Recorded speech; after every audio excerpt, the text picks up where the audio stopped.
uhambe indlela ende uqale kuqala kwakhiwa amayelenqe ngaye akhiwa amayelenqe akhona amabhunga wathi lo ebehamba naye uYesu xa aba bethandabuza ngaye bekhangela nendlela abangambona ngayo kokuba njengokuba lifana sizamohlula njani wathi kubo lowo ndithenda amanga seniyazi okokuba nguye lowo makabe nathi uThixo wethu ngokuyenza mfutshane uYesu uthasawujonga abone okokuba unina uqhelekile ilento yenzekayo athasawujonga isihlwele abone okokuba sonakele enhliziyweni yilento yenzekayo noxa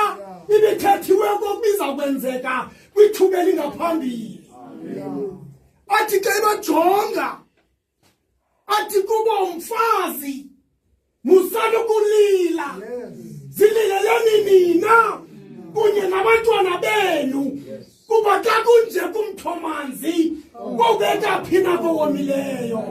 makabe nathi uThixo wethu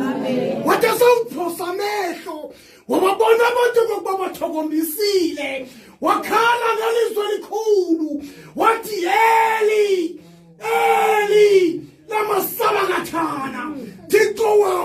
Thixo wam undishiya ngani na makabe nathi uThixo wethu ngelo xesha uyababona okokuba abantu bakhekeka kubili makabe nathi uThixo wethu ngoba zithi sizakwehla izinto ubona abantu bakhekeka kubili ngoba leni into eyenzekayo bengayicingelanga makabe nathi uThixo wethu kodwa uthe sababona waqonda okokuba